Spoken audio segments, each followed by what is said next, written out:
classic of Croatian sensations is being revived in a big way for the DoD.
Hey.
When the light is running low and the shadows start to grow and the places that you know seem like fantasies, there's a light inside your soul that's still shining in the cold with the truth, the promise of our hearts. Don't forget, I'm with you in the dark.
What's your name? Start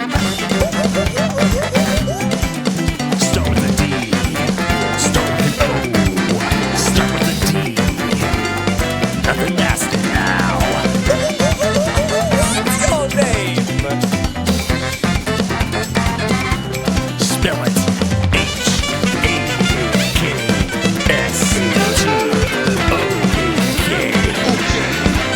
That's right. I'm Yvonne Hackstock, motherfuckers. That's how you spell it. That's how you spell it. That's how you spell it. That's how you spell it. What's your name? That's your name.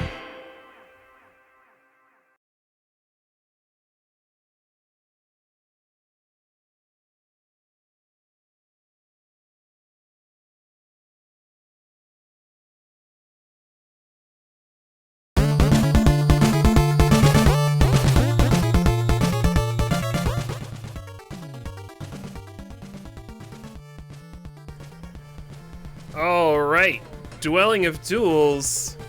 Let me get this cameras turned on. Hot damn! I'm your host, Evil Sonic. To the is that way? It's that way. Hey Cory, what's up? What's Cory's up? over there. Cory Johnson is here with me tonight, and this is a very, very special Dwelling of Duels listening party. For Cory Johnson's Duels 2 album release listening party. Cory, if anyone who caught the pre-show, I'm sure we all know you best for making pretty short tracks. Oh yeah, totally. A minute or less every time, all the time. You know, Yeah. get that Cory 2+ Brevity minutes out Johnson. of here. That's right. That's what I'm known for. My first solo DoD entry was Brevity Month, January 2019. So and I stuck with that ever since, Nice. famously. So, Cory, your album's title is Duels 2. What's that mean? Mm-hmm. It means it's the one that came after Duels 1. Yes. It's a continuation, I guess, of album compilations, specifically of Dwelling of Duels tracks that I've recorded and submitted. So the first one was in sequential order, everything I did in the year 2019. This one is kind of all over the place, tracks I did from 2020 to 2023. And it's just all solo entries, no collaborations on this one, though I do plan down the road to release a collaboration of that. That will be Duels 3 probably, will be the big collab. So if I've collabed with you, I will probably be in touch sometime next year or the year after, depending on how procrastinating I am. Yeah, that's what that means. And when can we expect your Gradius 3 Yvonne Hackstock block? I don't know. I gotta do a whole block of them? I thought you just told me to do one of them. I just did one. You played it already. That's right. That's You did one. Oh, I just remembered we had someone in there that we don't talk about anymore. Let's talk about Cory. Cory, this is your album. I figured we'd start with a little brief intro. We're gonna have a break, not quite in the middle. But is there anything else you'd like to say before we kick off? Or I figured we'd do a little bit of a longer chat. I have some interview-esque questions in mind for the end of this little shindig. But anything else before we kick off track one? Track 1 is going to be very different from everything else. It's going to be a pop-punk track. And then the rest of the album is kind of alternative, melancholic, like post-rocky, shoegazy type vibes. So compared to Duels 1, which was all over the place genre-wise, I think this one's a little more coherent. Yeah, it's everything that's been on Dueling of Duels. It's nothing new, unfortunately, but outside of Dueling of Duels, it'll be new to a lot of people that only hear my stuff on Bandcamp or something like that. All right. Well, Cory, I gotta say, I'm very excited about this. I'll save some of the mushy stuff for later, but I've been such a huge fan of yours ever since I got back into the DoD swing of things, and one of the tracks that's going to be playing a little bit towards the end came right when I dove headfirst. Getting back into DoD was my COVID silver lining, and one of the tracks on this album came in a month that you and Tony, Prince of Darkness, did a number on me. There were, I'll share more when we get there, but there was a month that he had a track with if I say who, it'll give it away, but he had a track, you had a track, the two of those together just that brought me back in. Numa Joe asked if it's Star Fox. Yes, Joe, the track that came a full year into my re-entry is the one that inspired me to get back into DoD. Come on, Joe. Get it together. This is Dwelling of Duels presents Cory Johnson. Well, that makes it sound like this was a co-production with Every Step of the Way. You've worked on this album for a while. We'll hear more about that process later. This happens to be DoD, and we are very delighted to be showing Cory's album tonight. So, Joe, I'm not gonna say if you're gonna hear Star Fox. You're gonna have to stay for the all. Stay for the all. All right. All right. I figured out how to mute our Cory's and mine microphones, and so keep it right here, because this is Cory Johnson. If we're not muted, let us know. If this is working, then you should hear this getting quieter and quieter right now. I could be screaming. You could be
よーし。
Cory, would you like the honors of telling us what we just heard? Do I gotta go like in reverse order, like tradition? I don't think I can remember all that. You just heard Sunflower Fields from Mother 3. Before that, I've already forgot. Just, rewind the stream. Don't hire me as your DoD listening party host. You just heard Seal the Darkness from... Was that Legend of Zelda Twilight Princess? No, that was Skyward Sword. That was Fee's theme. But the other Seal the Darkness. Yep. 1 Well, technically a.m. that from could- Animal Crossing. It could be from... It's a Zelda Deluxe. It was a GameCube game. They were trying to be cheap with the Wii launch. I bought it both times, but... I did too. I bought the GameCube copy much later, but I own both copies. Actually, I own 3 copies because I got the Wii U remaster too. So I have every Nice. Twilight Princess. So we had Yosh, Death by Capitalism, The Endless Sea, and Kawano Tushi Sori. Kawa no Nushi Suri, which is Japanese for Legend of the River King, which is the name of the game here. And that's the name of the game there. Yeah. The from that one, the sample in the beginning is from the 1999 version. It's from the first episode where Gon catches the big fish and reels it in. So, little detail that I don't think I've mentioned to anyone, but felt very appropriate for the That theme makes of the it song in apt. the game. Yes. Very appropriate inclusion. Originally I was thinking we'd talk about DoD stuff, but I mean, I just want to talk about Cory stuff. In my book, there are what I call like some Cory signature sounds. We were just talking in the chat, like I think your rhythm guitar is one of the most underrated things in DoD, because damn, Cory, everything you do is just platinum gold. Your arrangements are next level. That's never been in dispute. You are one of the few people who can get away with making a 20-plus minute long song and everyone in the listening party being okay with it. Most everybody. always There has been some controversies, but yeah. They see the track length and they're like, oh, and they grumble, but then they hear the Cory and everyone falls in line, and that's the way it is, or else.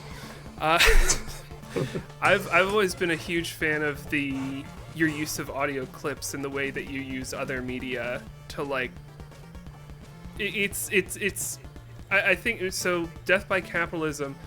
The version we just heard, I had not heard that before. That did not have any of the clips you had in the past. I know in chat you said that was a last-minute inclusion, but both versions I think are incredible. I love the story that's told with those clips, but the music stands really well on its own. You made something that doesn't require that supplement. You know, do you want to talk about your clip selection process or your... Well, for that track, it was very last minute. The reason I cut it for this album was just because, I don't know, like I was trying to make some statement about how there are some things inherent in capitalism that works counter to our health and well-being. So that's why in the original there was like, commercial clips, like an old Flintstones commercial about cigarettes and like, fast food commercials and stuff like that, which I'm not being elitist. I love me some fast food, but like there's just this inherent ickiness with, how things could be marketed, for example, to like kids and stuff like that. And then like the other channel, there was like, I tried to find some news clip that was to juxtapose against that. And like there was just one thing I could find where the thing I could find in short notice was like some clip about someone talking about insurance getting denied, and him dying because of it. And I mean, I guess it works, but like it fell forced to me when I would go back and listen to it. And I just prefer it without the samples. But there have been other tracks that will lean heavily on samples. Might be one coming up in the second half.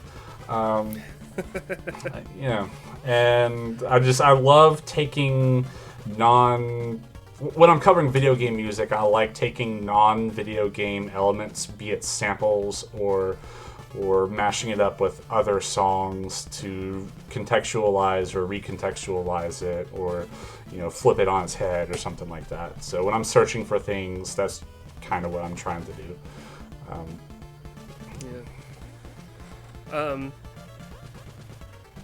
I'm going back and forth. Like, if we talk about which track is coming up that relies on I don't want to say relies on, but that incorporates clips. That's a little bit of a giveaway for what's coming. So maybe we want to save that for the or end. Maybe it's not. I've done that a lot. So,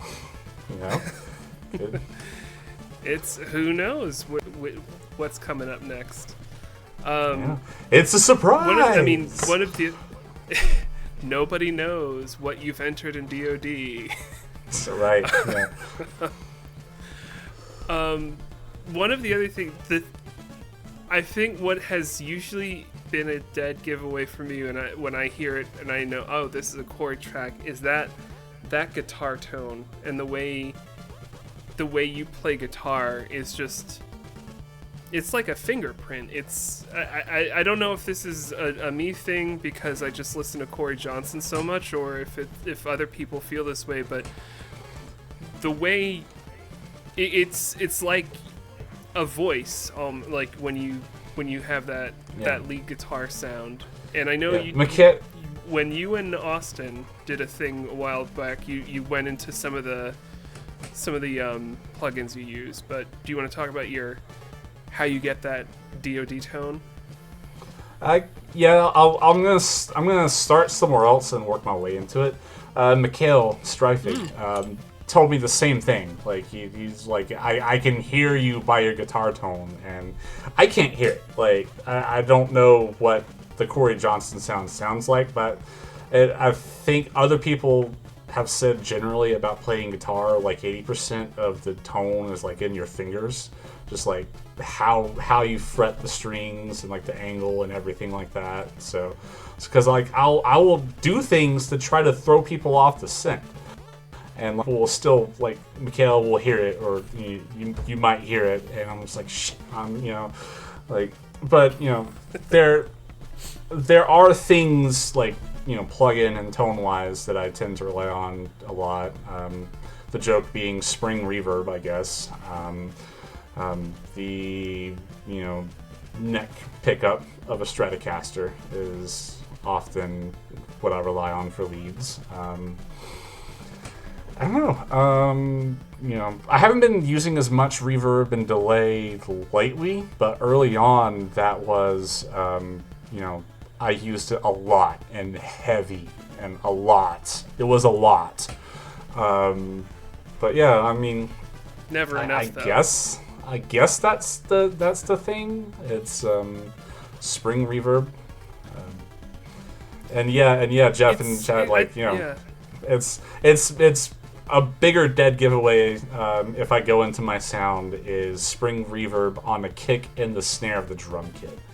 And very specifically, like the plugin that I had been using was Waves GTR3, and I will have a send track with their spring reverb guitar pedal plugin going into their guitar amp simulator. So I'm sending like the kick and the snare into a guitar amp, basically, and feeding that back in. Like it takes like the drip of the reverb and just makes it nasty. I love it. So. I love it.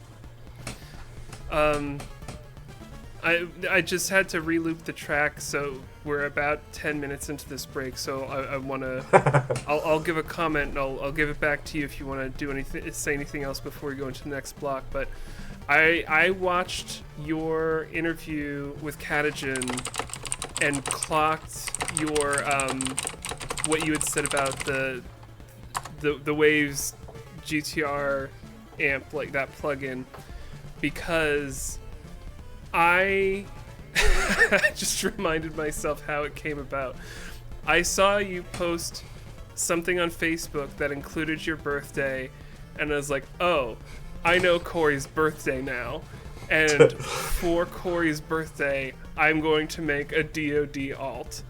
And it is going to fit in that month. This. I'll make it fit however it works. And that happened to be the month that was Vocals Month. It was like the one thing is like, how do I make a guitar thing in a Vocals Month? And that led to the ridiculous World Wasn't Meant that we did. But I got Waves because of that. Just I was like, I'll spend $30 to make a silly alt thing, and you know, try to make it land. I use it a bunch. It's got that Cory Johnson sound. Cory Johnson approved. So yeah, I think Jeff JMR just purchased it recently too. Yeah, so I talked all over you there. It's good. It's got a. I lean heavily into Mercurial Spark, so whenever I want to like do something a little bit different, I just pluck around the wave stuff, and there's a lot in there. It's pretty solid.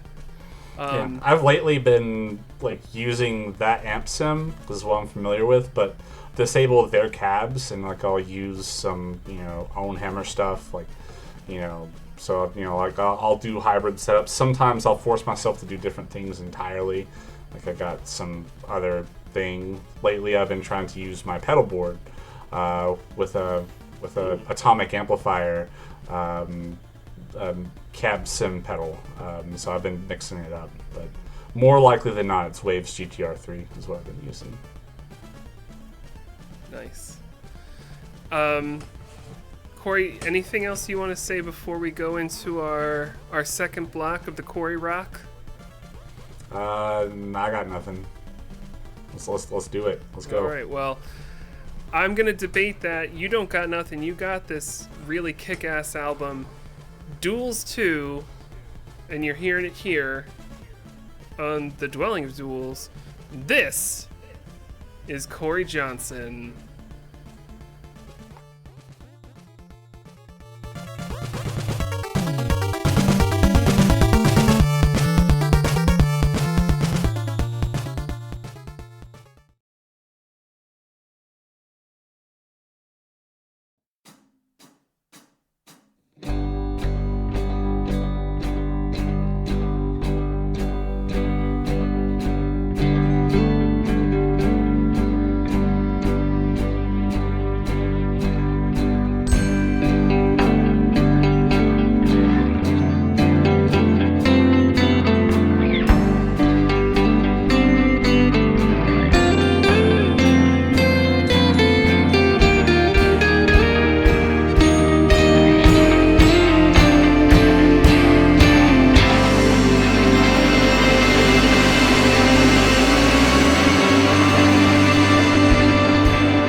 get the job done, Mike?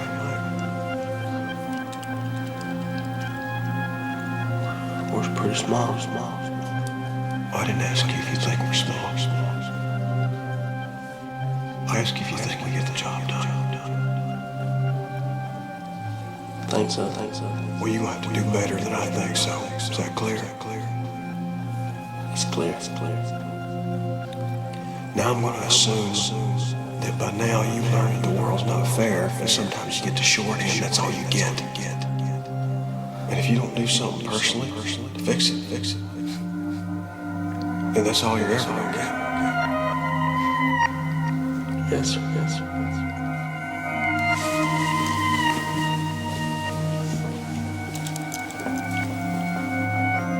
Mike.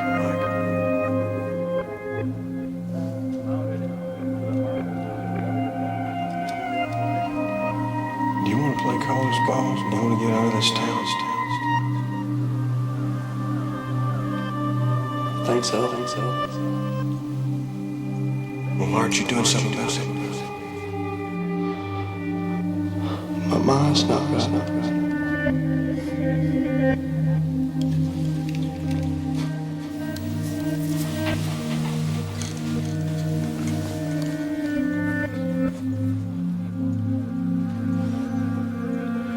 One of these days you're gonna have to get out of this house. You're gonna have to leave her. Yes. You gotta accept the fact that people have to take care of themselves, and that includes you. You understand that? Yes. Okay. The truth is, against some pretty overwhelming odds, if you do decide to accept that, look at me, man. If you decide to accept that, you're gonna seriously fly, son.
in the cosmos. Outer space feels cold with a heart full of cold. With a heart full of cold. On the gray fox, there's a present snow. Don't the nights pass slow? Don't the nights pass slow? The sounds of memories weighing awful on my mind. Oh, it's just another bad, bad night on down the road. Just living to be right back by your side. But I'm just another moonlight mile on down the road.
Oh, right. Wow.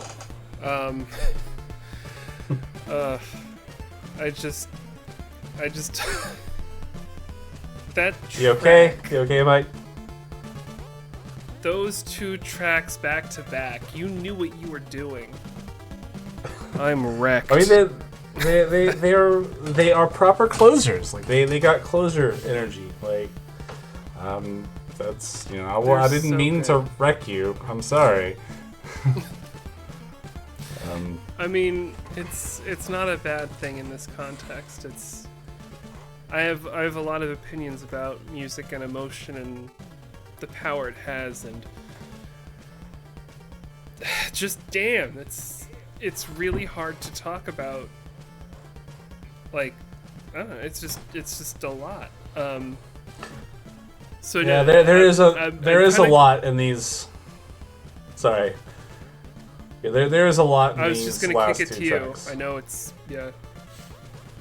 Yeah, I mean the last Take it Duels away. album closed with "Smiles and Tears" from Earthbound, which that's also a heavily emotional track. But I think Duels 2, like this track listing, is a lot more emotionally effective. Like I think it's a lot more cohesive, whereas Duels 1 is basically feels a lot more like a random collection of songs. But yeah, there was a lot in those last two tracks specifically, and dang, I don't even know where to start. I guess with Celeste. So I think I mentioned in chat. I don't want to go into like details of anything, so I'm gonna be very like general. But I had mentioned in chat about that hook song. Just hold on to that happy thought. Like I had arranged and record that on the cooldown of like a very turbulent time in my life due to family situations going on, and that Celeste track was arranged and recorded during that time, as was the one the year before it, as was just me, leaning into and playing Celeste. It was during it, and it got me through it. So that's why that game and its soundtrack is so important to me. But specifically Quiet and Falling and how I had arranged it and the samples that I used, it was very much a in the chat I had mentioned that the sample was used from the movie Friday Night Lights. And there's a scene in there. It's a football movie. There's a scene where the coach is counseling his quarterback, who's going through some tough personal issues, but also just dealing with generalized anxiety. And you hear it in the way he delivers the line, "My mind's not right." And he's basically reassuring him that if you could learn to take care of yourself instead of I'm not saying don't take care of others, but don't take care of others at the expense of yourself. And if you could learn to do that, the quote he used was, "You'll seriously fly, son." And that had resonated very hard with me in that time with what was going on. And it was just a lot of the sonic choices, the build, the guitars, the shattering of the mirrors was just an extremely cathartic release for me to put out. And I probably shouldn't have put that 34518 right there, because the listening party kind of erupted because of that, and that was not the intent I wanted in that moment. But I think people understood when I pointed it out later what I had intended to do there. And yeah, like I said, I don't feel comfortable going into details, but that's why that track is important to me. And the Star Fox track was an idea I had for a long time, even before my I was talking about in the chat before my dad had passed. He passed away in late 2016, suddenly from a heart attack. But the idea was I had just released that Earthbound album, and I was really into mashing up non-video game music sources and themes with video game music.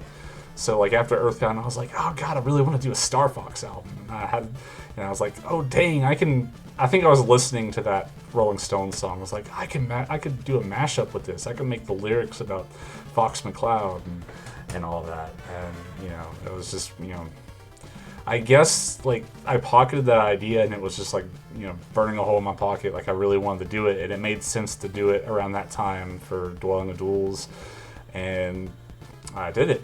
And I don't think I intentionally put a lot of feelings I had when I lost my dad into it, but it kind of worked out that way. And I guess like I mentioned in the chat, like the two album covers from Duels 1 and Duels 2 are pictures of me and Dad just playing video games. And the idea of the cover was two people dueling in video games, so it was like a play on on Dueling of Duels, right? But yeah, that was Duels 1 was the first album I had released, when since I lost my dad. And he was always really into my music, and even the video game stuff that he wasn't super familiar with, and other things I did.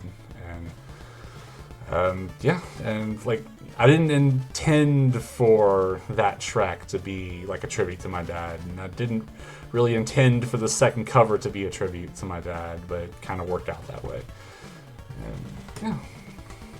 And that's Duels. It's out on Bandcamp right now. Free, pay what you want. You absolutely do not have to pay anything. Anything you do pay helps with MagFest traveling expenses, which, by the way, I'm going to be at MagFest playing guitar for martial arts this year on the main stage, and there might even be a couple of my arrangements there. But that's I say that it helps, but like if no one buys it, I'm not going to be able to make it. It's just it helps me, like the more extra I could raise, the less I might have to dip into like an emergency fund, so I'm fine. Don't jump to my rescue or anything like that, but it helps. And with that, everyone jumped to his rescue. I mean, I'll take money, but like I don't feel comfortable taking money, so like, but definitely appreciate it. I mean, I want to. I mean, I don't want to put you too much on the spot right now, but just those past two tracks, and I mean, part of what makes your music so impactful is that you put hearing it, you can tell that you are putting everything into it. It's just, and whether it's conscious or not, I mean, what you just said, like, about it not necessarily intentionally being a tribute, it comes through that way, and there's just so much emotion behind it, and it's so hard. Like, half the time it's very hard not to hear that signature Cory Johnson sound and not want to burst out weeping. And I don't say that. That's well, you can always listen. It's such a good. You can always listen to the opener. Yeah, listen to the opener. You don't have to weep. Remember when I did fun pop punk music? and didn't try to like make you cry, right? I don't know. I don't like. I think maybe it's just because I don't know what I'm doing. I couldn't explain a process, but I think maybe it's just that's always part of the magic, had an emotional. And always having had an emotional connection to music that I listen to, I try to have the same connection to the music I create, and try to put that in there. I guess I don't know. That's. I don't think every song I do is like that. No, I mean, no, not necessarily every song, but I mean, I I'm ridiculous when it comes to talking about music. Like, one of my music stories is like when I was 10 years old in a Toys R Us and I heard like the Super Mario 64 just cut through the crowd and it changed me forever. Like, music has this hold on us, and every so often you come across an artist that like gets you. And that's part of, I am the president, treasurer, second vice president of the Cory Johnson fan club. Like, I'll never stop singing the praises here, but your music hits in a way, and the way you're able to take your own life experience and put that in there in a way that's not just pandering or self-involved. It lands. It's like I said earlier. It stands on its own. Like, if you remove any emotion from it, it's still like incredible music. But then when you put in that emotional factor, it's something special. So, well, a lot of times it ain't even like really intentional. Evil it's Sonic just, like, Stalker Club it's like, Hour.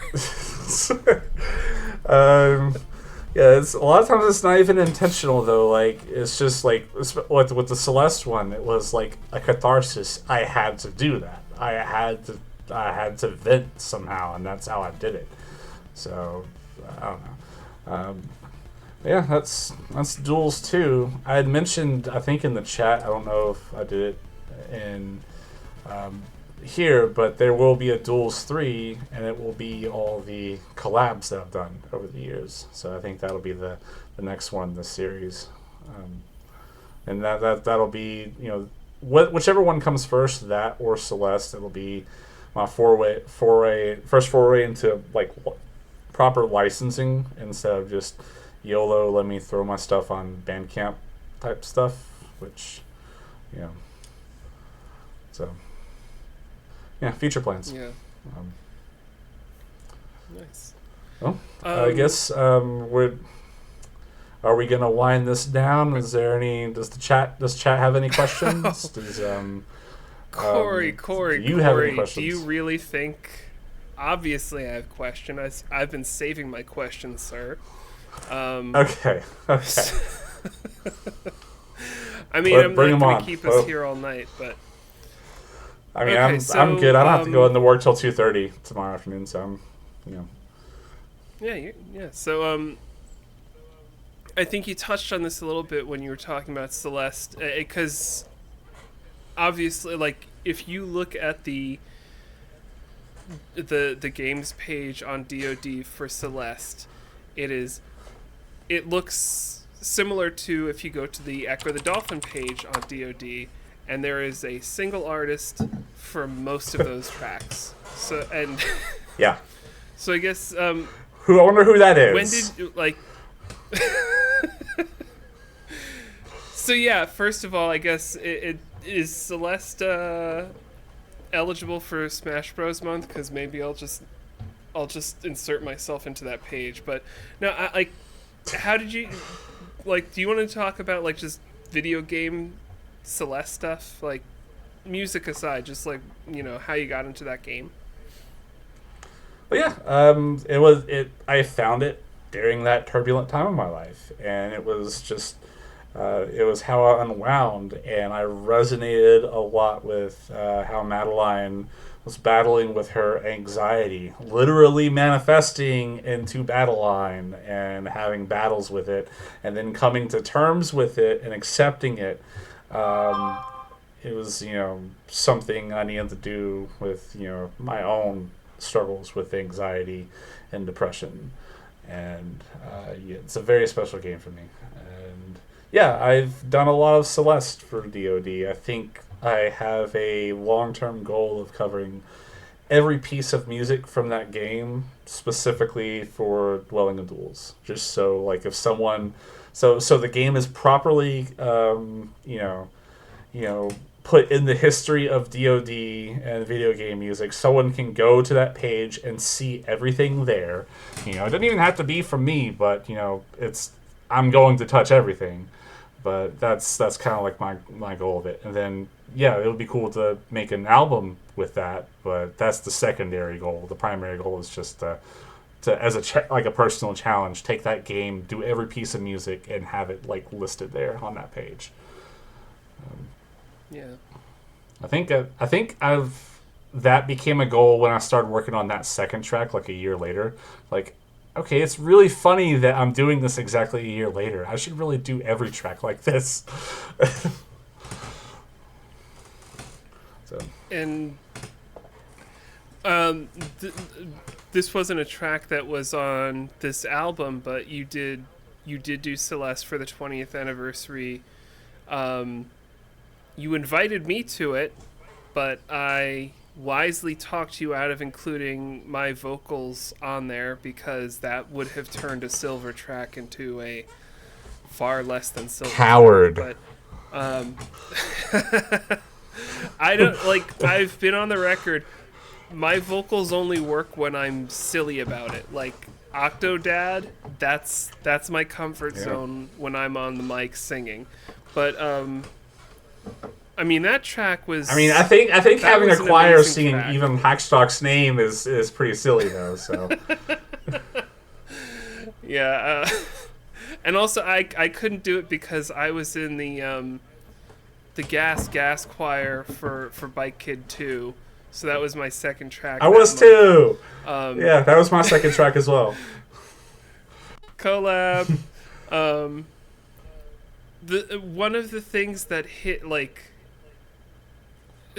Maybe this is dumb of me to talk about a track that wasn't in the listening party we just listened to, but one of the things that stuck with me in that track was that part where it goes from like a mic play, recording the dry electric guitar and how it fades in to the electric. Oh, yeah.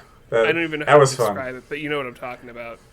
That was fun. That actually isn't original. I don't think I was thinking of it at the time, but on the martial art album, the self-titled album, on the self-titled track, Martial Art, in the beginning, that is done as well. It opens up with Mikhail playing guitar, and it's coming through the sound of his alarm clock radio, and it slowly the full track of it slowly fades in and back out. And I just now realized that that's that's probably where I unconsciously got something like that from. And of course, in Celeste, where it smash cuts out to the dry electric, that's Pink Floyd, hands down. I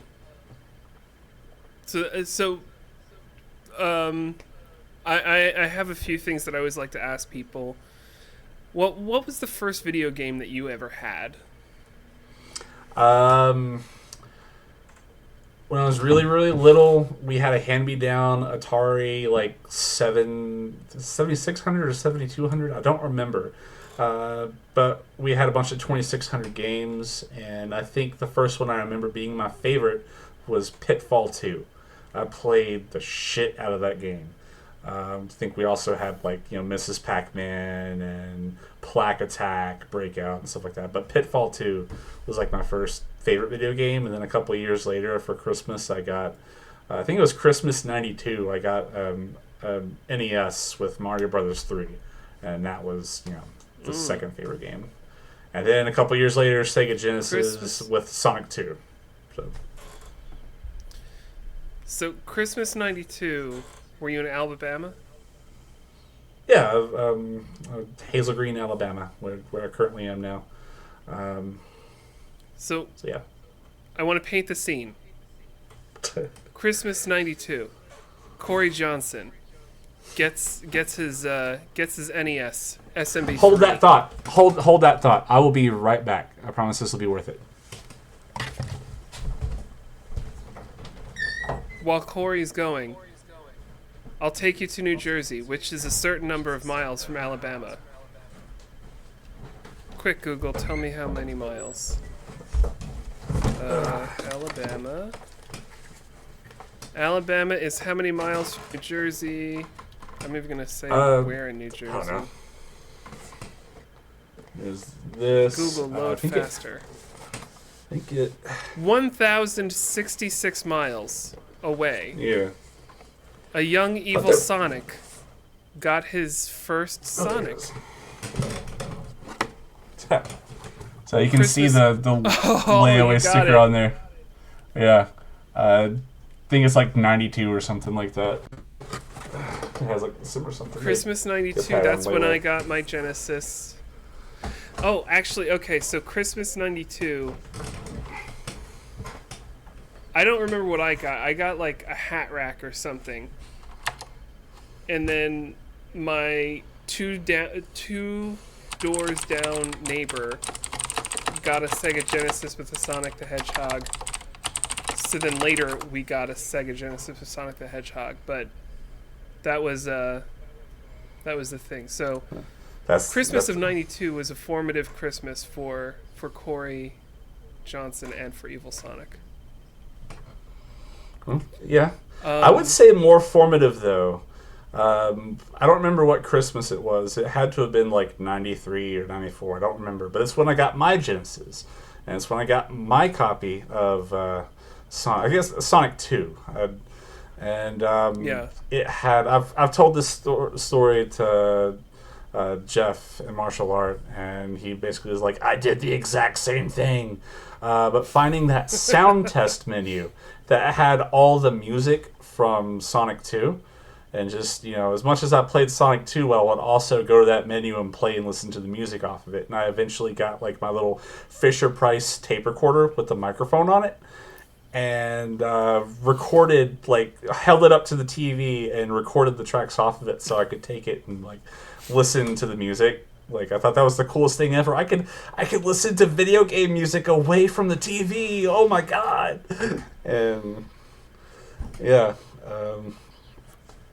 that was probably more formative than how you got into video game music. Yeah. I answered it before you asked. The first, I mentioned earlier, the first time you heard video game music and you were just like, this, yes.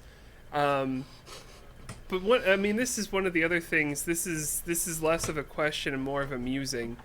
But I don't mean it's a musing. It's I'm going to muse on this for a second.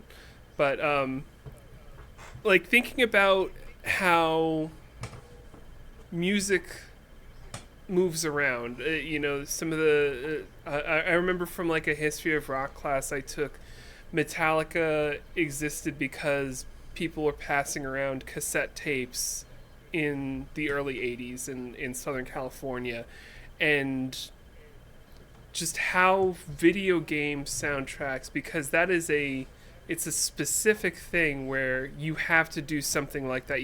Where before the internet, you had to sit by your TV and listen to the music when you were playing the game and not die. Not me. I had my Fisher Price.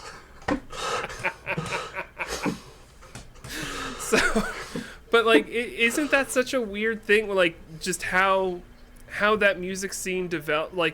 You couldn't have the mini bosses back in the 80s. I don't know how that could happen. Well, you had Mr. Bungle. They did the Mario Brothers 1 theme live in 87 or something like that. Shout out to Jeff once again, because that's why I know that. But yeah, I get what you're saying. There wasn't a scene of people doing this. It was people, growing up with a shared experience coming together later, and it becoming a thing organically because of that. Yeah. And then everyone downloading that Rabbit Joint track, and it was misidentified as System of a Down. We all know the one. Here comes to town. Come to save. Princess Zelda. I know that track. I forgot most of the lyrics, but I know it. You remembered more of the lyrics than I did.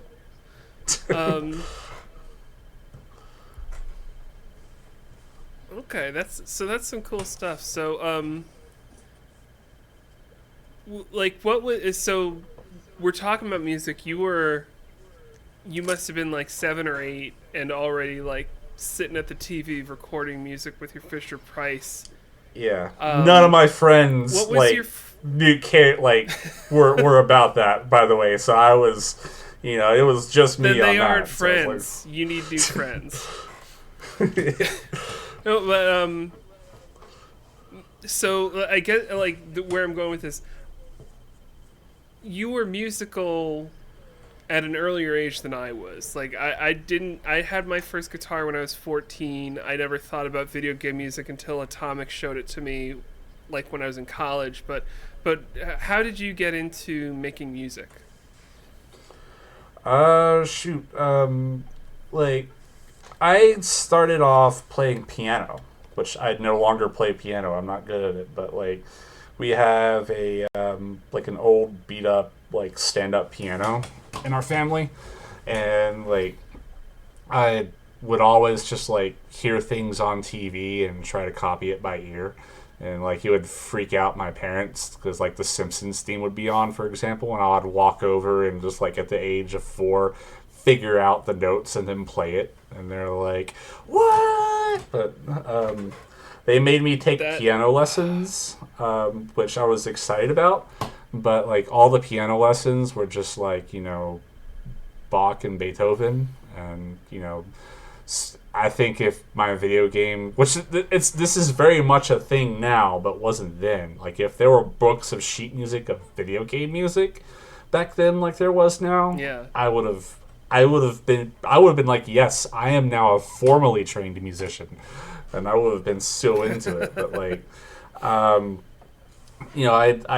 probably stopped playing piano at age 8, and just listened to music, didn't play it. And then I got my first guitar also at age 14, and was really into just into that, just like whatever music I was listening to at the moment, probably like Operation, like punk bands, Operation Ivy and stuff like that. So I just got a guitar and was just like trying to play music I was listening to and trying to write my own.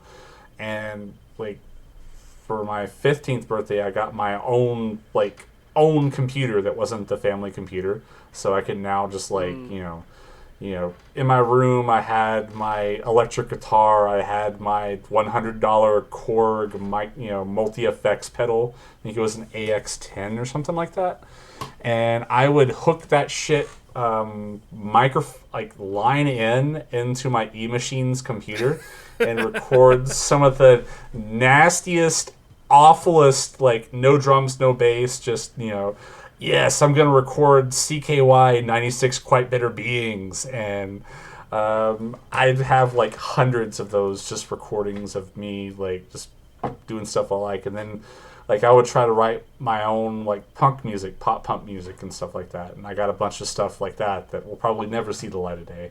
I eventually started like playing with it and like using my guitar as a bass. It was on Tony Hawk Pro Skater 3. I would run it through the octave effect on my pedal and make a bass. And then I found Fruity Loops. And I'm like, oh, I can make drums. So I would make a drum, like a stereo drum track in Fruity Loops and import it into Cool Edit Pro. And it's like, yeah, I got full songs. and it was just all these little things. Yeah.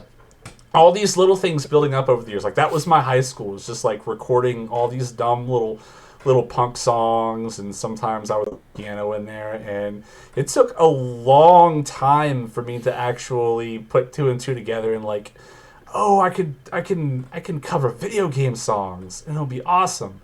I think in high school, like, I had talked with another friend, like, man, it would be really cool if we made a cover band that just did like Nintendo and Super Nintendo songs, but like, I didn't like for whatever reason, I didn't like have a drive to do that specifically.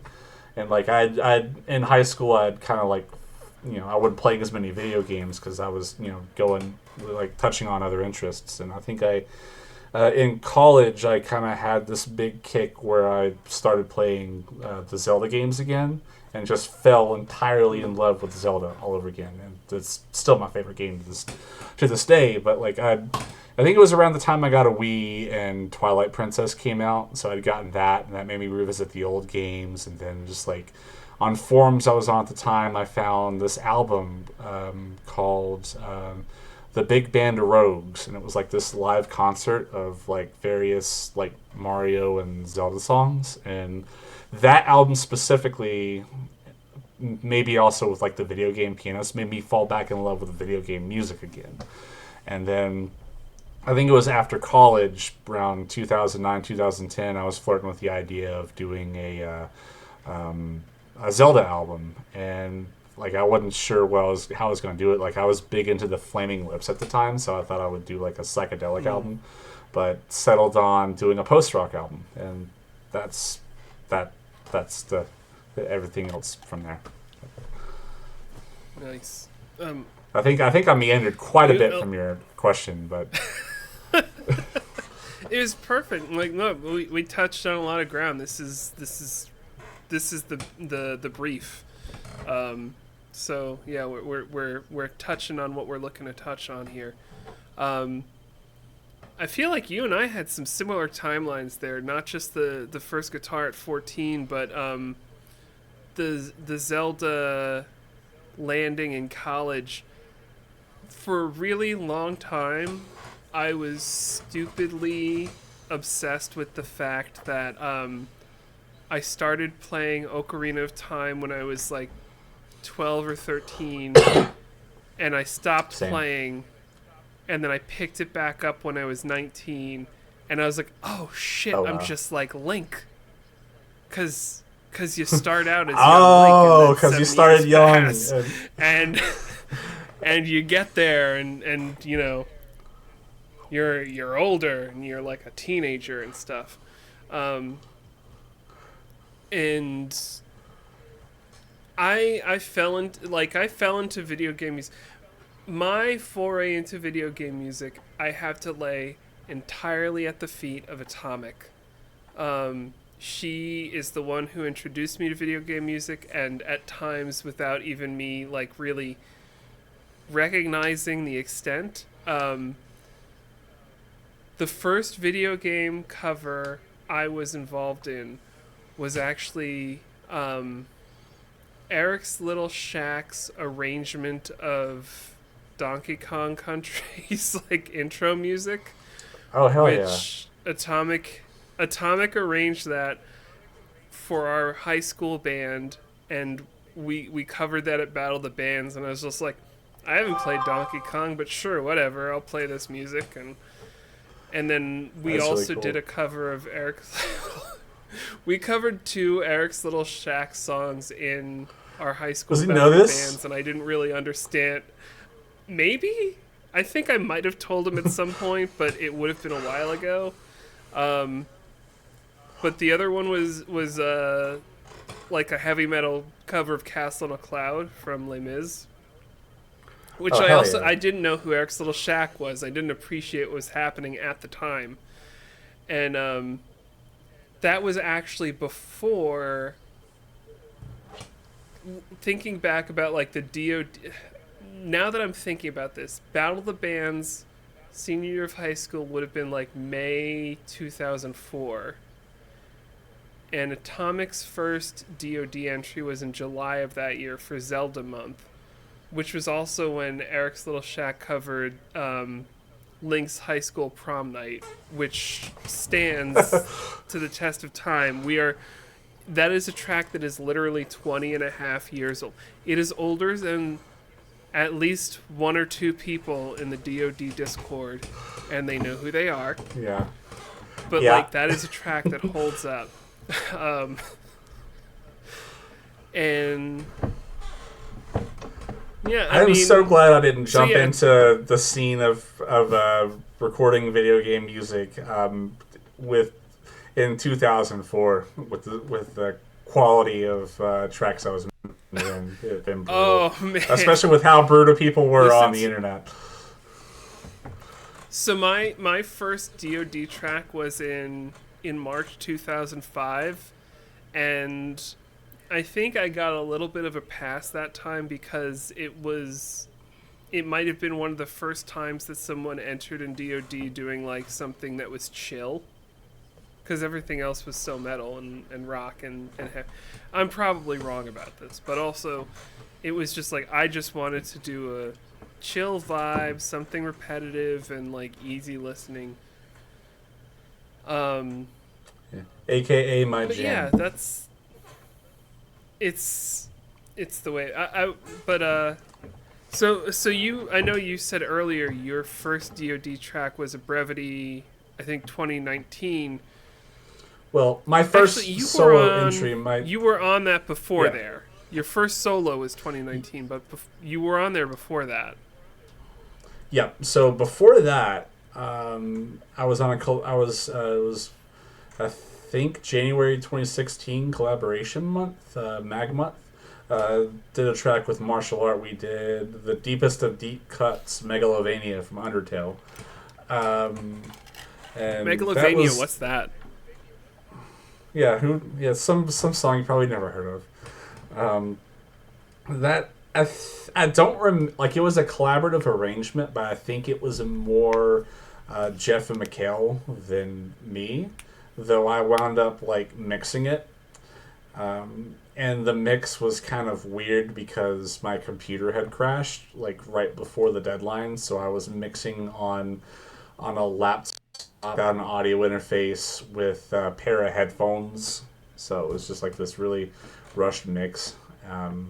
But yeah, that was my first. That's my first credited appearance in Dueling of Duels, and you know, I don't even remember like what my arrangement contribution to it was, because it was just kind of like we were throwing ideas in the chat. I may be misremembering, and it may be all them. So I don't want. Point is, I don't want to take like undue credit for anything. But before that, there's this band out there called the Nate Horsefall Experience, which is a group of musicians led by legendary prog musician Nate Horsefall, aka Fox Dragon. And I think it was like 2013 Master Blaster month or something like that.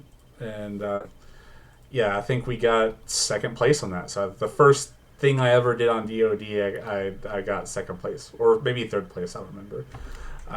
Third place. Yeah, the Jason joke, Frudnick experience. Yes. Yeah, and I did like some rhythm guitars, and like some of the clean arpeggiated stuff around the end. That was a fun band. Still is a fun band, but we haven't done anything in a long time. The joke is at that time Nate didn't play any instruments, and we were our goal was to make him like a legendary prog musician. That band is Omega, like fronted by Omega Drive, Glenn. Miss that dude. He still pops up in DoD Discord from time to time, but yeah. Yes, Nate Ingve Horsefall. So to be clear, your first appearance in DoD was in 2013 for the Nate Horsefall experience. Your second appearance was in 2016. Oh, with Martial Art. Shout out Masio in chat. And then love you, man. Sorry. Your third appearance was your first solo in 2019. So yeah, so big gaps between those. When did you first? Did you know? Excuse me. Did you know about DoD? Like, did you? Thank you. Did you listen to DoD or? I first heard about it from Nate, actually, because like I didn't really like. I guess I was intimidated by the online video game remix community, because like my knowledge of it from back in high school was Overclock Remix, and like the stuff that was put out there was just like crazy good, and then you go on to message boards and people are like crazy mean. So I didn't feel compelled to participate in any manner. And like I was I doing hope the that scene Zelda. has changed. It definitely has. Like in general, a lot of stuff on the internet has changed. But yeah, I did the Zelda album and just kind of threw it out there on a random 4chan thread because I don't really fuck with 4chan anymore, but I did go on like the music boards back in the day. So like I had a demo like album. The demo album that you see on Bandcamp right now is what I posted on to just like, hey, what I did, I'm working on this thing. What do y'all think of this? And like people were like, 4chan you usually associate with people just being awful and mean, but like people heard that and were like surprisingly receptive and positive and excited about it. And like they were like demanding, hey, this ain't up for download, you should make this available for download. And like they took it and shared it and posted it around. And like I wasn't even done with the album. Like I just was like, I was tired of it. I'd been working on this for 10 months and I wanted to just let people hear it and get feedback. And it found its way to different corners of the internet, especially the shiz. Shout out the shiz. And that's so a lot of people got ears on that then. Jeff JMR from Martial Art got ears on it. That he hosted the listening party. Kyle got ears on it. Nate got ears on it, and Nate reached out over email, recruited me to his Secret of Mana album, and in our conversations he told me I should participate in DoD, and that was the first time I heard of it was back in 2012. And I think I went on there, and the first track I listened to was something from Tony, and I'm like, ain't no way in hell I'm make anything as good as this. And like I just Tony I don't Rick's know. the bell curve for us all. Yeah. So I didn't feel comfortable like putting things in competition. Like I don't know. Like I didn't want to. I just kind of wanted to do things, and I don't know. It took me a long time to like get comfortable with the idea of like putting things up to critique. But what I eventually learned was DoD, while the critique is important, it's more about the process and getting better in the community. But back then, I think I saw it as a place to get your track torn apart. And I don't think that's what this place is now. It may have been that place to some degree back then, but I don't think that's what this place is now. So, that's kind of how I came across DoD. And like for the longest time, like Nate tried to get me to enter, Mikhail tried to get me to enter. He famously like created an entire theme. He made like Earthbound Month, I think, or Mother Month was him trying to entice me to enter DoD, and I didn't. I feel so bad that the whole time he was Overlord of DoD. I can't imagine like multiple people are telling me like, hey, you should do a thing, and like it could be that I'm like just blind to it at the moment, but I feel like if several people were saying, hey, you should enter DoD, at a certain point I'd be like, I'll take a look at this. I don't remember the last time two people told me to do anything.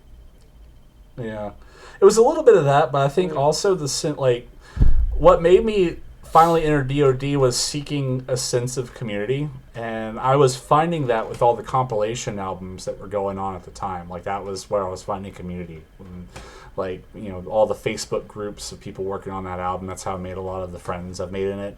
So I think there was a time where like there was a bunch of those being made a decade ago, and then it kind of slowed down.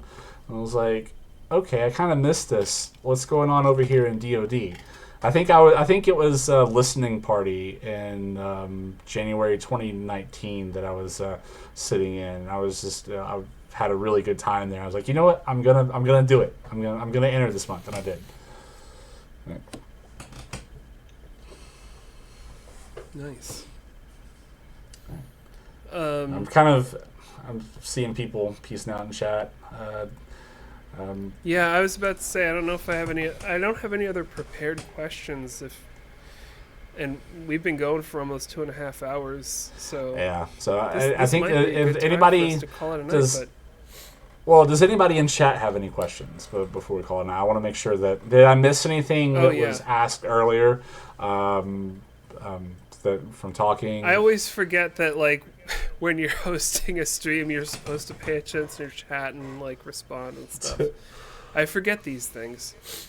Numa Joe says, I gotta drop off, but love you guys and please spam away on the album. That's not a question. Love you, Joe. Can't wait to meet you at MagFest. Oh, Joe's great. Joe's a good hugger. I actually don't remember if he's a good hugger, but he looks like he's fun to hug. I had a thought and then I lost it. Not seeing questions. So, the ones I did see, I answered. Like someone asked if CKY 96 Quite Bitter Beans was in Tony Hawk 3. Yes, it was. But I would like my gateway into CKY was Jackass. Anyway, that's no one needs to hear that. What's your guilty pleasure video game? I don't know if I have one because I don't feel guilty about the games I play. Let me see if I. That's a healthy way to look at it. Yeah. Shoot. That's one of those put you on the spot questions where you probably have a very obvious answer and you can't think of it. So, there's got to be some when I play awful MLB game. The Show. I play MLB The Show on easy, so it's just I have my team of Yankee legends, so it's like Babe Ruth and Lou Gehrig and Whitey Ford and all them, and every game is like 50-0. So that's like my zone out guilty pleasure thing. I don't want to challenge. Maybe back in the day there was some like Nintendo 64 wrestling game that but again I don't feel guilty about Warzone. it. Because everyone talks about the THQ games, but man, I was big on the Acclaim games as well. So Warzone, I think there was either one before or one after it, and it's just looking back on it, it's really awful, but I loved it. Well, yeah, Celeste Yeah, Celeste isn't a guilty pleasure. It's a not guilty pleasure. It is a very, it is a favorite pleasure. Those WWF games, I feel like remember when you could rent video games from the video store? Yes. Like I rented WWF games like a bunch, but I never owned one. Yeah. So.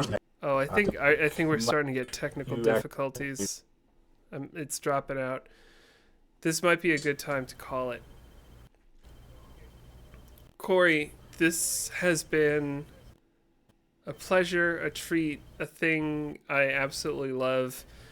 The album is Duels 2. Do you have a link to the release? Is it up? I probably should have real quick open up my Bandcamp and get a link to it. The link. Thank you, Tracy, for hanging out in the chat. Thank you, Timothy. I love you guys. Davey was in here earlier. Love you. Shout out to my college, by the way.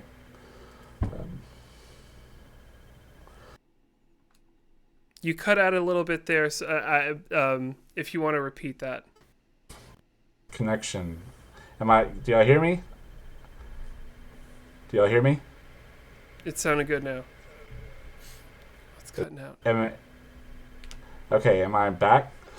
Am I back?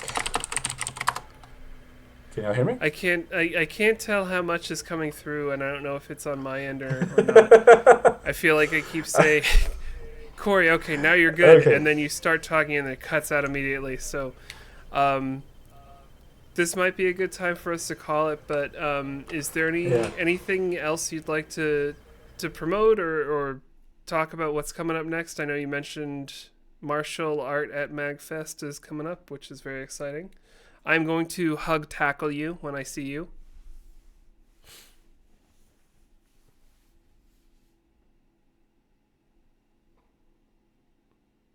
I can't hear Cory at all.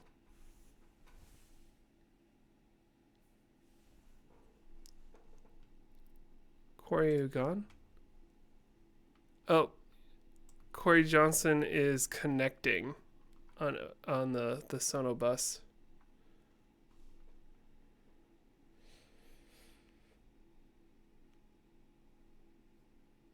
I'm gonna give it a second. I can see him talking. I don't want to end this stream without him saying like a good night. Okay, Cory's typing LOL dang. Last thing I want to promote is I'm playing with martial art at MagFest this year. Really excited for that. Yes, it's the Hazel Green Internet. I don't know what that means, but rip.